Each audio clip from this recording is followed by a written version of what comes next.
आऊज़ुबिल्लाहिमिनश्शैतानिर्रजीम बिस्मिल्लाहिर्रहमानिर्रहीम। Dear students, अस्सलाम वालेकुम वरहमतुल्लाहि वबरकातुहू। आज के लेक्चर में आपको वेलकम किया जाता है। आज हम फिज़िकल केमिस्ट्री का बहुत ही इम्पॉर्टेंट चैप्टर करने जा रहे हैं, दैट इज़ केमिकल थर्मोडायनामिक्स। ये थोड़ा सा ट्रिकी है, मुश्किल है। डेरिवेशंस इसमें काफ़ी सारी हैं, डेरिवेशंस इसमें इम्पॉर्टेंट हैं। तो ये चैप्टर हमने अच्छे तरीके से करना है और इसमें से यूनिवर्सिटी लेवल के क्वेश्चंस बहुत सारे आते हैं। तो ये चैप्टर आपको हो सकता है टफ़ भी लगे, लेकिन पूरी कोशिश है कि इसको अच्छे तरीके से निभाया जा सके और आपको इस चैप्टर के हर एक कॉन्सेप्ट से जो है वो आगाह किया जाए कि ये चीज़ें इसके अंदर हम इस्तेमाल करते हैं। तो सबसे पहले हम यहाँ पे कुछ डेफिनेशंस करेंगे, कुछ टर्म्स करेंगे, कुछ चीज़ें इस चैप्टर के हवाले से सीखेंगे। फिर हम जो है वो आगे बढ़ते जाएंगे। मसलन आपने एक चीज़ पढ़ी होगी थर्मोकेमिस्ट्री के अंदर, जो फर्स्ट ईयर का था, आपने उसमें पढ़ा था कि फ़र्स्ट लॉ भी कोई चीज़ होती है। ठीक है, फ़र्स्ट लॉ आपने देखा था। फिर आपने वहाँ पे जो है वो इंटरनल एनर्जी देखा, इंटरनल एनर्जी को फिर आपने मेजर किया। फिर आपने इंथाल्पीज़ देखी, इंथाल्पीज़ को आपने मेजर किया, bomb calorimeter, glass calorimeter. There are specific methods to calculate the calories और द हीट कंटेंट और इंथाल्पीज़ ऑफ द रिएक्शंस।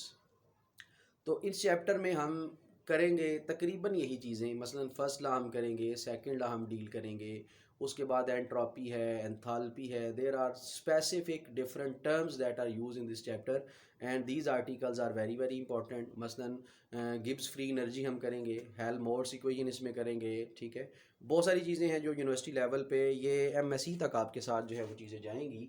तो इन चीज़ों को आज ही हम यहाँ पे डील करते हैं। तो सबसे पहली चीज़ जो हम डील करेंगे that is the definition of chemical thermodynamics. इसकी डेफिनेशन ये है, basically it is the quantitative relationship. Chemical thermodynamics की हम डेफिनेशन करेंगे सबसे पहले कि केमिकल थर्मोडायनामिक्स है क्या। फिर हम आगे बढ़ेंगे कि इसके अंदर कौन कौन सी टर्म्स इस्तेमाल होती हैं, क्या क्या हम इसके अंदर इस्तेमाल कर सकते हैं। Chemical thermodynamics basically it is the quantitative relationship, quantitative relationship किन चीज़ों के दरमियान है? दो चीज़ों के दरमियान है। एक आपका है between the heat of reaction, एक हम लेंगे इसमें हीट ऑफ रिएक्शन, और एक हम इसमें डील करेंगे other forms of the energy, other forms of energy. जैसा कि आपको लिखा हुआ नज़र भी आ रहा है कि क्वांटिटेटिव रिलेशनशिप है ये दो चीज़ों के दरमियान। वो कौन कौन सी हैं? हीट ऑफ द रिएक्शन, यानी जिस केमिकल रिएक्शन को आप डील कर रहे हैं उसकी हीट का क्या क्राइटेरिया, उसका रिलेशन। और जो दूसरी फॉर्म्स ऑफ एनर्जी हैं उनके दरमियान रिलेशन का नाम क्या है? Chemical thermodynamics. इसको केमिकल थर्मोडायनामिक्स जो है वो कहा जाता है। इसका हमें फ़ायदा क्या है और इसकी इम्पोर्टेंस क्या है, हमें इसको पढ़ने से क्या फ़ायदा होगा, बेसिकली हम यहाँ पे देख लेते हैं इसकी इम्पोर्टेंस क्या है। इसकी इम्पोर्टेंस में हम कुछ पॉइंट्स कर लेते हैं, पॉइंट ये बना लेते हैं हम कि ये रिएक्शन की फिजिबिलिटी बताता है कि रिएक्शन पॉसिबल है भी या नहीं। ये केमिकल थर्मोडायनामिक्स हमें बताएगा। It can explain the feasibility of the reaction. ठीक है जी, feasibility of the reaction, feasibility of reaction, एक चीज इसने ये बतानी है। ठीक है जी। दूसरा इसने ये बताना है कि जो यील्ड प्रोडक्ट है वो कितनी है, किस तरह की बनेगी, कैसे बनेगी, कितनी बनेगी। तो it can explain the yield product. तो ये यील्ड प्रोडक्ट के बारे में या प्रोडक्ट के बारे में बताता है कि प्रोडक्ट इसमें किस तरह की बनेगी। These are the importance of the chemical thermodynamics. और इसकी मेन जो है, जो चीज़ें हम करेंगे भी, that is lowering of vapour pressure. ये लोवरिंग ऑफ वेपर प्रेशर के बारे में हमें बताएगा। फर्स्ट ईयर का ये आर्टिकल था, लोवरिंग ऑफ वेपर प्रेशर। एक हमने पढ़ा था एलिवेशन इन बॉइलिंग पॉइंट, और एक हमने पढ़ा था depression in freezing point, depression in freezing point. इन सब चीज़ों को हम यहाँ पे कैलकुलेट करेंगे और देखेंगे भी। तो इसकी ये बेसिकली इंपॉर्टेंस है कि हम इन चीज़ों को यहाँ पे कैलकुलेट कर सकते हैं, डील कर सकते हैं कि वेपर प्रेशर कितना लो हुआ है, बॉइलिंग पॉइंट कितना हाई हुआ है, या जो आपका फ्रीजिंग पॉइंट है इसके अंदर जो है वो क्या चेंजेस आए हैं, किस तरह जो डिप्रेस हुआ है, ये सारी चीज़ें यहाँ पे हम डील कर सकते हैं। ये इसकी इंपॉर्टेंस है। अगर हम इसकी लिमिटेशन की बात करें तो केमिकल थर्मोडायनामिक्स की कुछ लिमिटेशंस हैं। अब वो लिमिटेशंस क्या हैं उन पे हम गौर करते हैं। इसकी जो लिमिटेशंस हैं वो 3 तरह की हैं। सबसे पहली चीज़ ये है कि ये मैक्रोस्कोपिक जो प्रॉपर्टीज़ हैं उनको डील करता है, माइक्रोस्कोपिक प्रॉपर्टीज़ को डील नहीं करता। ये आगे जाके हम देखेंगे भी कि मैक्रो और माइक्रोस्कोपिक प्रॉपर्टीज़ क्या हैं। फिलहाल हम इतना करते हैं कि ये माइक्रोस्कोपिक प्रॉपर्टीज़ जितनी भी हैं उनको डील नहीं करता। ठीक है, उनको ये डील नहीं करती केमिकल थर्मोडायनामिक्स। दूसरा ये है कि ये हमें बताएगा तो सही कि रिएक्टेंट प्रोडक्ट में कन्वर्ट हुए, but it can not explain the rate of the reaction. लेकिन ये रेट ऑफ रिएक्शन के बारे में खामोशी इख्तियार करता है। रेट ऑफ रिएक्शन हम इससे नहीं कैलकुलेट करते, या ये रेट ऑफ रिएक्शन के बारे में कोई चीज़ हमें नहीं बताता। तीसरा, ये आपको इनिशियल और फाइनल कंडीशन के बारे में ज़रूर बताएगा, लेकिन आपको रूट के बारे में नहीं बताएगा, किस रूट पे रिएक्शन हुआ है या किस रूट पे एक्विलिब्रियम जो है वो अटेन हुआ है, किस रास्ते पे जाके हमने इसको जो है वो किया है। ये रूट के बारे में भी कोई बात नहीं करता, ये रूट ऑफ रिएक्शन भी नहीं बताता। ये इनिशियल और फाइनल स्टेट जरूर बताएगा, लेकिन आपको जिस तरह रिएक्शन प्रोसीड हुआ है उसके बारे में ये नहीं बता सकता। These are the some specific limitations of the chemical thermodynamics. Now we are going to discuss the some terms that are used in the chemical thermodynamics. अब हम कुछ terms कर लेते हैं, some important terms, फिर हम उनकी डिटेल देखते हैं साथ साथ कि कौन कौन सी terms हम यहाँ पे डील करेंगे। हम यहाँ पे 2 मेन terms देखते हैं। एक हम कहते हैं जी सिस्टम, और एक हम टर्म डील करते हैं सराउंडिंग। ये 2 टर्म्स हम जो है बहुत ज़ोर शोर से इस्तेमाल करते हैं सिस्टम और सराउंडिंग के अकॉर्डिंग। अब सिस्टम क्या है, सराउंडिंग क्या है, हम इसको जो है वो देख लेते हैं। फॉर एग्जांपल, ये आपकी पूरी एक यूनिवर्स है, और इस यूनिवर्स के अंदर ये आपका पोर्शन है अर्थ का। ठीक है, ये हमारी अर्थ है, और ये सारा जो है वो आपका यूनिवर्सल पोर्शन है, ये यूनिवर्स है। अब ज़मीन हमारी स्टडी के अंडर है। ठीक है, हम ज़मीन के ऊपर सर्च कर रहे हैं, हम ज़मीन की स्टडी कर रहे हैं, हम ज़मीन के डिफरेंट एस्पेक्ट्स को देख रहे हैं। तो जो चीज़ अंडर ऑब्जर्वेशन है, अंडर एक्सपेरिमेंट है, वो आपका क्या कहलाता है, सिस्टम कहलाता है। अर्थ अब इसमें क्या कहलाएगा, सिस्टम कहलाएगा, because earth is under observation. ठीक है जी, अर्थ इज अंडर ऑब्जर्वेशन। तो जब ये अंडर ऑब्जर्वेशन है तो इसका मतलब क्या होगा, ये आपका अर्थ जो है वो क्या कहलाएगा, सिस्टम यहाँ पे बन जाएगा, क्योंकि ये अंडर ऑब्जर्वेशन है, इसको हम ऑब्जर्व कर रहे हैं, अंडर एक्सपेरिमेंट है। जो चीज़ अंडर ऑब्जर्वेशन एक्सपेरिमेंट है उसको सिस्टम कहेंगे। और जो सिस्टम से बाहर जो कुछ होगा, जो अंडर ऑब्जर्वेशन नहीं होगा, वो सारे के सारे क्या कहलाएगी, सराउंडिंग कहलाएगी। तो ये सारी की सारी चीज़ें क्या हैं, सराउंडिंग है, क्योंकि हम इनको स्टडी नहीं कर रहे, या हमारी ऑब्जर्वेशन में नहीं आ रही, वो हमारी क्या कहलाती हैं, सराउंडिंग कहलाती हैं। These are the 2 main terms that are used in the chemical thermodynamics. अब हम जो है वो फर्दर इसकी जो है वो कुछ देखते हैं टाइप्स की तरफ, कि कौन कौन सी इसकी टाइप्स हैं। ठीक है जी, फिर हम आगे गौर करते हैं कि इसमें हमने किस तरह जो है वो प्रोसीड करना है। अब हम बात करते हैं टाइप्स ऑफ सिस्टम, कि सिस्टम की कितनी टाइप्स हैं, कौन कौन सी टाइप्स हैं, और फिर हम इसमें प्रॉपर्टीज़ देखेंगे कि प्रॉपर्टीज सिस्टम की कौन कौन सी हैं जिनको हम इन चैप्टर्स में डील कर सकते हैं। तो ये आपका जो आर्टिकल है थोड़ा सा इसको तरतीब देने की ज़रूरत है, तो बाकी आप इसको जो है वो आप देखें। सबसे पहले हम डील कर रहे हैं टाइप्स ऑफ द सिस्टम, कि सिस्टम की टाइप्स कितनी हैं। ठीक है जी, types of the system. Basically इसकी हम 3 टाइप्स लेते हैं, लेकिन यहाँ पर हम जो है सिस्टम में एक और चीज़ भी शामिल करते हैं, वो मैं आपको बाद में बताता हूँ। कि टाइप्स ऑफ सिस्टम बेसिकली हम यहाँ पे 3 ही कंसीडर करते हैं ज़्यादातर। पहला जो सिस्टम है आपका, that is called open system. ठीक है जी, एक आपका क्या है, ओपन सिस्टम है। दूसरा आपका यहाँ पे क्या कहलाता है, दूसरा कहलाता है क्लोज सिस्टम। तीसरा आपका क्या कहलाता है, आइसोलेटेड सिस्टम। ठीक है जी, आइसोलेटेड सिस्टम। इसमें फिर हम एक चीज जो है वो एक और ऐड कर लेते हैं, that is called macroscopic system. जो पहले भी मैंने आपको बताया था कि ये मैक्रोस्कोपिक प्रॉपर्टीज को डील नहीं करता, माइक्रो को मैक्रो को डील करता है, माइक्रो को डील नहीं करता। ठीक है, तो मैक्रोस्कोपिक प्रॉपर्टीज कौन सी होती हैं इन या सिस्टम्स और हम डील कर रहे हैं। मैक्रोस्कोपिक सिस्टम क्या है, उससे रिलेटेड हम जो है वो प्रॉपर्टीज को भी यहाँ पे डील करेंगे। तो ये बेसिकली फिलहाल हम तीन मेन लेते हैं, जो कि हमें मिलता भी है कि तीन इसकी टाइप्स हैं, ओपन सिस्टम है, क्लोज सिस्टम है और आइसोलेटेड सिस्टम है। जब हम ओपन सिस्टम की बात करते हैं तो ओपन सिस्टम में हम दो तरह की चीजें ले सकते हैं। मसलन आपने ये एक कंटेनर सा लिया, ठीक है, इस कंटेनर का आपने माउथ जो है वो ओपन किया हुआ है। तो अब यहाँ पे क्या है, ये आपने वाटर लिया हुआ है, ठीक है, ये आपका मैटर है। ठीक है, मैटर का मतलब जिसका मैस होगा, वॉल्यूम ऑक्यूपाई करेगा, वो आपका मैटर है, दैट इज कॉल्ड वाटर। और वाटर को आप लगातार हीट प्रोवाइड कर रहे हैं। ठीक है, वाटर को आप लगातार जो है वो एनर्जी जो है वो प्रोवाइड कर रहे हैं। अब क्या होगा, इसने अब वेपर्स बनाने हैं, ये वेपर्स बन गए हैं इसके, तो वेपर्स के अंदर जो है वो एनर्जी प्रेजेंट होती है। अब इनके अंदर एनर्जी प्रेजेंट है क्योंकि ये आप क्या हैं, वेपर्स हैं।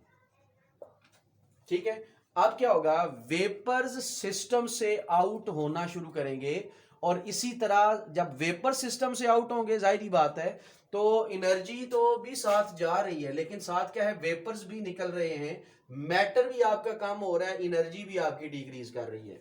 मैटर भी कम होगा, एनर्जी भी डिक्रीज करेगी, तो ऐसे सिस्टम को ओपन सिस्टम कहा जाता है। It is the exchange of matter and energy, it is called exchange of matter and energy. इसको मैटर और एनर्जी का एक्सचेंज कहा जाता है। It is the exchange of matter and energy, it is called open system. ये आपका open system है जिसमें एनर्जी और मैटर दोनों एक्सचेंज हो। क्लोज सिस्टम क्या होगा, क्लोज सिस्टम ये होगा कि आपने इसका यूं माउथ बंद कर दिया है। अब क्या होगा, इसके वेपर्स बनेंगे, लेकिन वेपर्स को बाहर जाने के लिए कोई रास्ता नहीं मिल रहा। अब क्या होगा, ये वेपर्स बार बार जाएंगे, कंडेंस होंगे, फिर जाएंगे, फिर कंडेंस होंगे, तो साथ क्या हो रहा है, अब एनर्जी जो है वो आहिस्ता आहिस्ता डिक्रीज कर जाएगी। एनर्जी खुद ही जो है वो इसकी जो है वो ये खुद ब खुद एक वक्त आएगा, कूल डाउन हो जाएगा, लेकिन आपका जो वाटर कंटेंट है वो एज इट इज पड़ा रहेगा, मैटर के अंदर कमी नहीं आएगी। और इसमें हम ये कह सकते हैं, it is basically the exchange of energy only. तो क्लोज सिस्टम में सिर्फ एनर्जी का एक्सचेंज होता है, it is the exchange of energy only. इसमें सिर्फ हम किसका एक्सचेंज करते हैं, एनर्जी का एक्सचेंज इसके अंदर जो है वो लिया जाता है। तीसरा आपका सिस्टम है, that is called isolated system. अब इसमें जारी बात है, तीनों कंडीशंस नहीं होंगी। आपने अगर आपको याद हो तो आपने ग्लास कैलोरी मीटर पढ़ा था।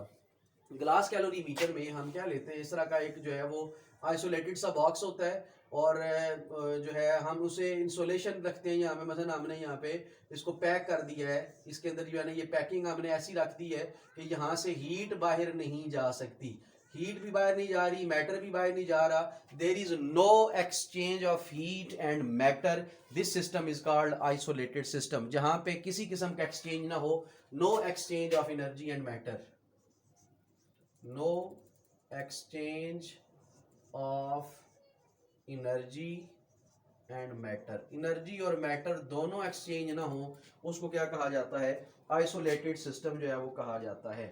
ठीक हो गया जी। ओपन सिस्टम, ओपन सिस्टम क्या है, exchange of matter and energy. Close system क्या है, exchange of energy only.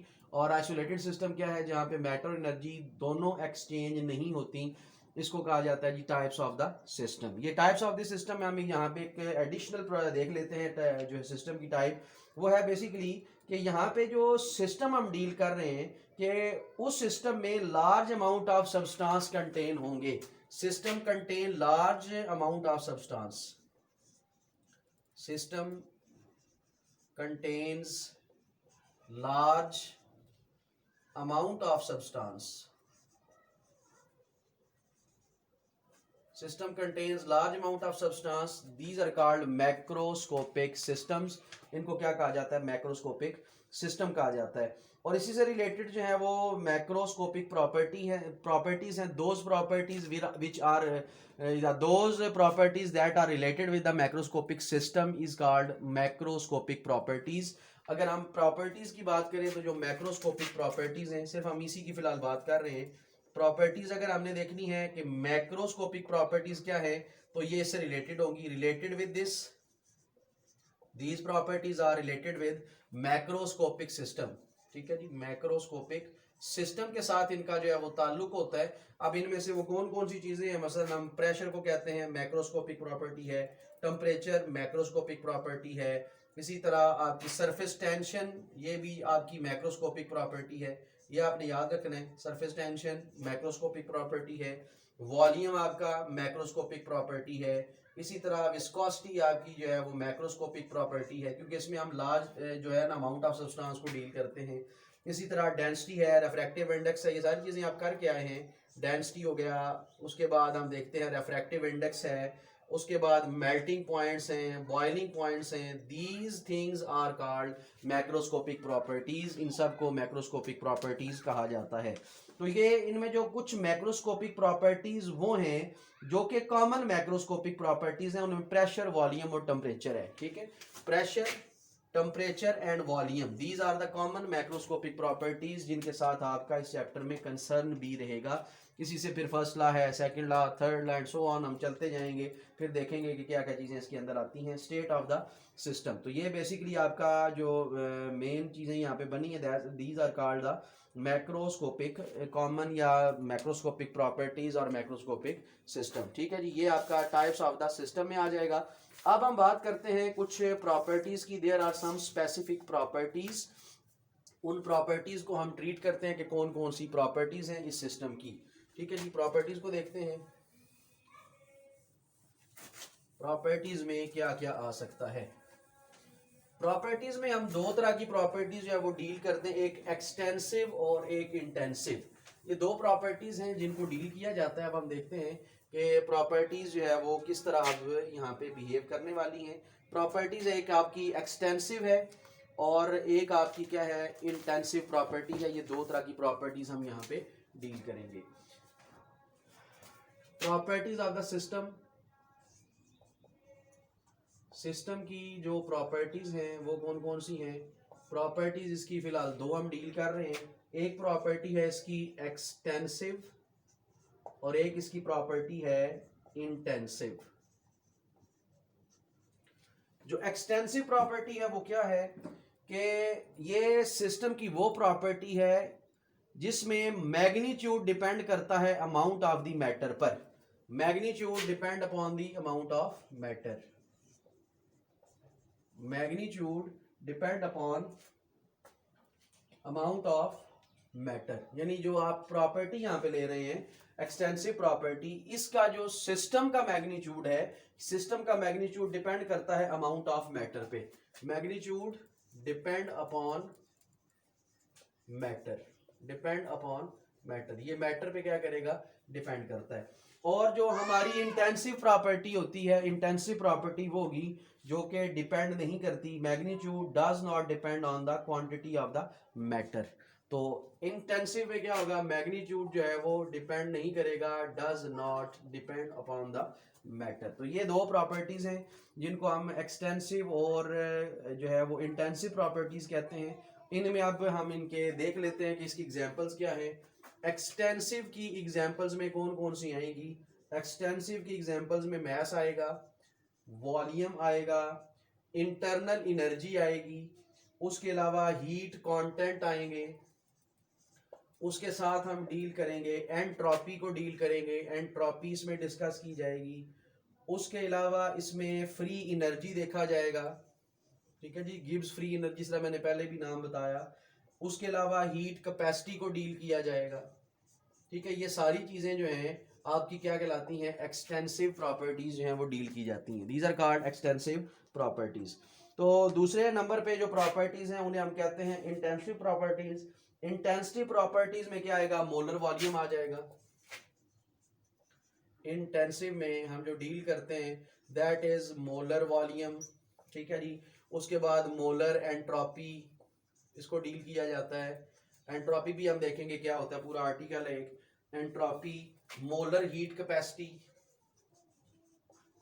Molar heat capacity, ये सारी चीजें यहाँ पे डिस्कस की जा रही हैं। ठीक है, इनको हम क्या नाम देते हैं, इंटेंसिव प्रॉपर्टीज का नाम देते हैं। इसी तरह सरफेस टेंशन है, विस्कोसिटी है, स्पेसिफिक हीट है, रेफ्रैक्टिव इंडेक्स है, प्रेशर है, टेम्परेचर है, ये सारी इंटेंसिव प्रॉपर्टीज हैं। इनको लिख लीजिएगा जिनके नाम मैंने अभी आपको बता दिए हैं। ठीक है, तो ये आपका हो जाएगा प्रॉपर्टीज से रिलेटेड कि इसकी यहाँ पे कुछ प्रॉपर्टीज हैं।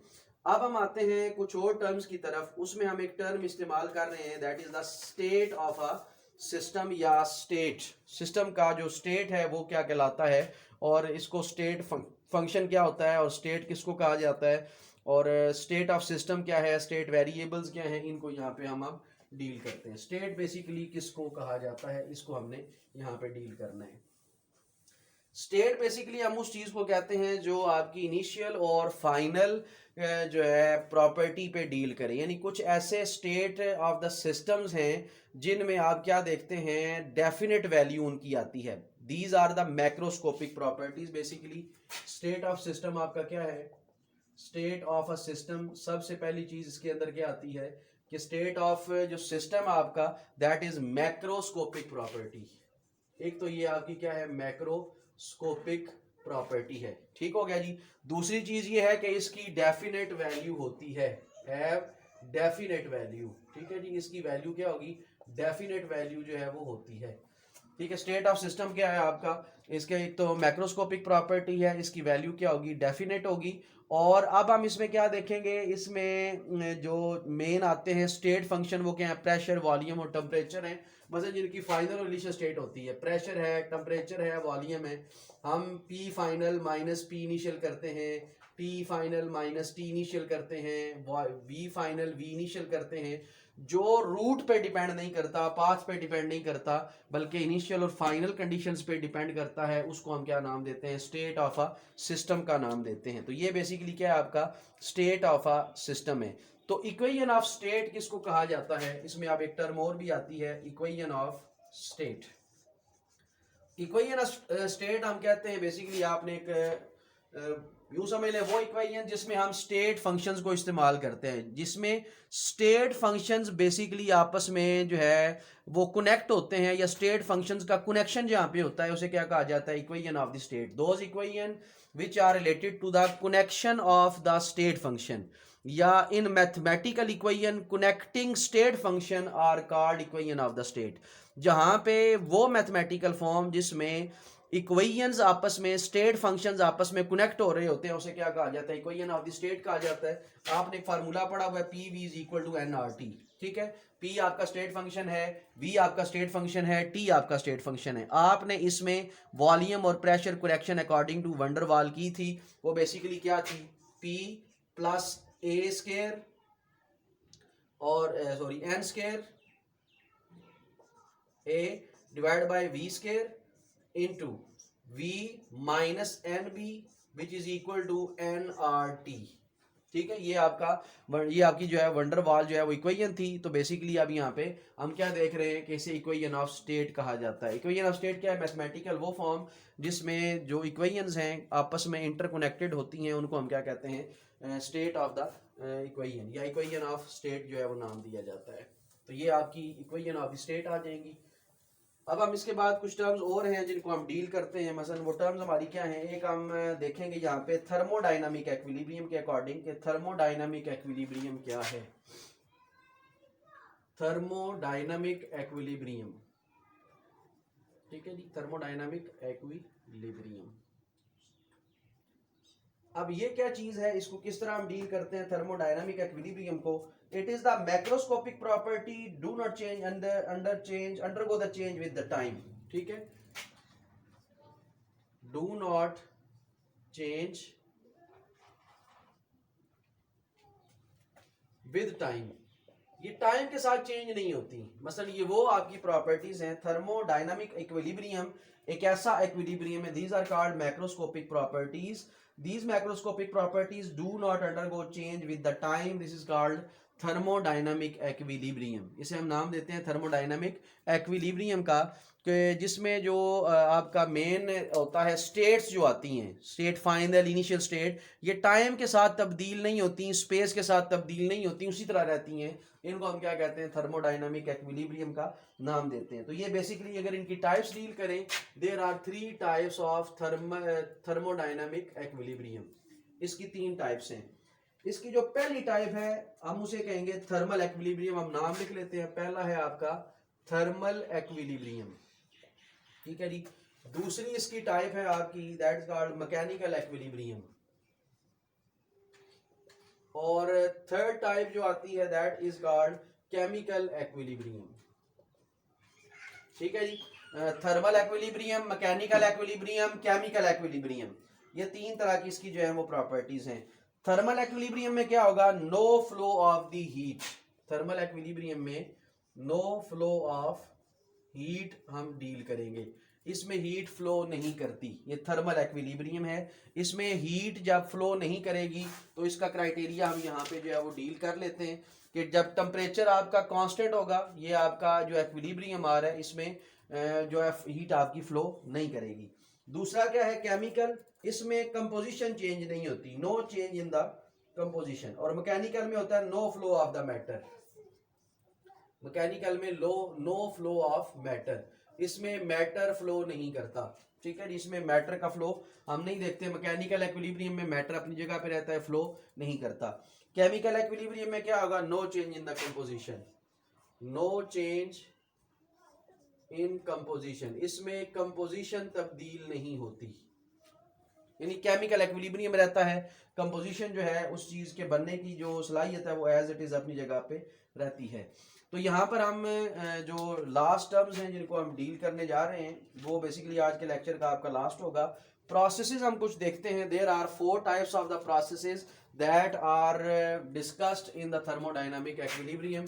फिर अगला जो हमारा लेक्चर होगा उसके अंदर फिर हम यूनिवर्सिटी कंटेंट की तरफ जो है वो प्रॉपर जाएंगे, जिसमें हमने डील करना होगा, फर्स्ट लॉ डील करना होगा, फिर मुख्तलिफ चीज़ें जो है वो जो चीज़ें आपके तरतीब से शामिल हैं उनको हम डील करेंगे। तो प्रोसेसेस बेसिकली कितने हैं जिनको हम डील करते हैं।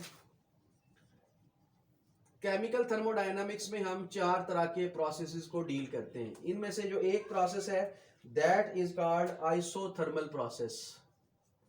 आइसोथर्मल प्रोसेस, आइसोथर्मल जैसे कि आपको वर्ड से जाहिर है, इसमें टेम्परेचर जो है वो आपका तब्दील नहीं होता, टेम्परेचर इसमें कांस्टेंट रहता है, टेम्परेचर फ्लो जो है वो कांस्टेंट है। यानी यहाँ पे टेम्परेचर कांस्टेंट है तो इसका मतलब जो डेल्टा टी आप लेंगे should be equal to 0। Temperature जारी बात है, अब आपका क्या होगा, 0 होगा। या अगर आप स्मॉल चेंज देखते हैं इसका टेम्परेचर का, small change is denoted by derivative sign D. Derivative basically small change को जो है वो डिनोट करता है, dt should be equal to the 0। That is the isothermal process. दूसरा है आपका adiabatic process. Adiabatic process, adiabatic process वो होता है जिसमें हीट फ्लो नहीं करती सिस्टम से सराउंडिंग की तरफ। No heat flow from system to surrounding, no heat flow from system to surrounding, system से सराउंडिंग की तरफ हीट जो है वो मूव नहीं करती। No heat flow from system to the surrounding. उसके बाद तीसरा है आइसोकोरिक। तीसरा जो प्रोसेस है, अब एडियाबैटिक में क्या होगा, हीट जब मूव नहीं करेगी तो हम क्या कहेंगे, Q इज इक्वल टू 0, यानी Q जो है वो आपका कांस्टेंट है, हीट फ्लो नहीं कर रही। तो जब Q आपका कांस्टेंट है, जो स्मॉल चेंज आपका आएगा Q के अंदर, that should be also equal to the 0। तो यहाँ पे हम Q भी क्या ले रहे हैं, कांस्टेंट ले रहे हैं, तो चेंज इसके अंदर नहीं आएगा। तीसरा आपका क्या आएगा, adiabatic isochoric process. Third is isochoric process. Isochoric process ऐसा प्रोसेस होता है जिसमें वॉल्यूम चेंज नहीं होता सिस्टम का, no volume change in the system. Isochoric, no volume change in system, no volume change in system. System में volume change नहीं होता, जिसमें हम ये रखते हैं कि वॉल्यूम कांस्टेंट होता है, और जब वॉल्यूम कांस्टेंट है तो डी वी आपका क्या होगा, 0 होगा, कि small change in the volume should be equal to the 0। That is called isochoric. अब आता है आइसोबारिक। आइसोबारिक का मतलब आपका, ये बैरिक जो भी पढ़ते हैं आप, आइसो बारिक जो है ये बेसिकली प्रेशर से रिलेटेड होता है, जिसमें नो प्रेशर चेंज, इसमें प्रेशर चेंज नहीं होता। तो बार कहते हैं प्रेशर को है नो प्रेशर चेंज, जिसमें प्रेशर चेंज ना हो, मतलब पी आपका जीरो होता है, तो अगर स्मॉल चेंज इन प्रेशर देखते हैं that should be equal to the zero. तो ये बेसिकली आपका एक डील किया जाता है प्रोसेस। फिर इंशाल्लाह हम जो है वो आगे देखेंगे इंटरनल एनर्जी के साथ, फिर फर्स्ट लॉ ऑफ थर्मोडायनामिक्स को जो है वो डील किया जाएगा। तो ये आपकी कुछ टर्म्स हैं। ये आज का आपका फर्स्ट लेक्चर है केमिकल थर्मोडायनामिक्स का। इस लेक्चर को आपने अच्छे तरीके से डील करना है, और बुक्स भी आपने कंसल्ट करते रहना है, ताकि आपको अंदाज़ा रहे कि हम क्या करने जा रहे हैं। तो ये चैप्टर आपको मुश्किल भी लगेगा और इसको निभाना भी थोड़ा सा मुश्किल है। तो अल्लाह ताला जो है वो मुझे भी इसमें जो है वो कामयाब करे और आप भी इसमें कामयाब हों। अल्लाह ताला आपका हामी नासिर हो। अस्सलाम वालेकुम वरहमतुल्लाहि वबरकातुहू।